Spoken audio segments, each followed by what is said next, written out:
ഇതാണ് മയിൽപ്പീലി ചീര. അപ്പൊ മയിൽപ്പീലി ചീര എന്നുള്ള പേര് വരാൻ കാരണം ഇത് മയിൽപ്പീലിയുടെ പോലെയാണ് ഇതിന്റെ ഇലകൾ ഇരിക്കണ കണ്ട. അപ്പൊ കാണാൻ നല്ല ഭംഗിയാണ് ഈ ചീര കാണാനായിട്ട്.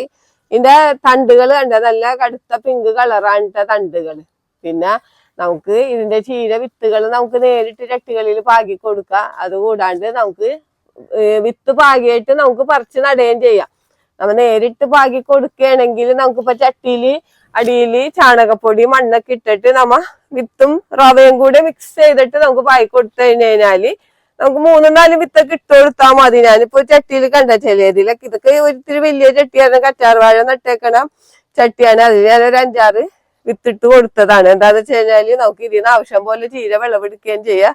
അത് കഴിയുമ്പോഴത്തേനും കറ്റാർവാഴ വലുതായിക്കോളുമല്ലോ.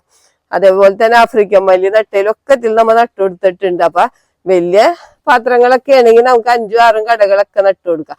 ചെറിയ ചട്ടിയൊക്കെ ആണെങ്കിൽ കണ്ട ഒരു 4-3 തൈയൊക്കെ നട്ടുകൊടുത്തിട്ട് നമ്മുടെ ആവശ്യത്തിന് കട്ട് ചെയ്ത് എടുക്കാം. കട്ട് ചെയ്ത് എടുക്കും തോറും നമുക്ക് കൂടുതൽ വിളവ് കിട്ടണേണ്. ഇതിപ്പോ നല്ല മഴക്കാലത്താണല്ലോ. സാധാരണ മഴക്കാലത്ത് നമ്മ ചീരകൃഷി അത്ര വലിയ വിജയിക്കൊന്നുമില്ല ചീരകൃഷി ഒന്നും. പക്ഷെ നമുക്ക് മഴക്കാലത്തും നടാൻ പറ്റിയ ഒരു ചീര തന്നെയാണ് മയിൽപ്പീലി ചീര കണ്ട.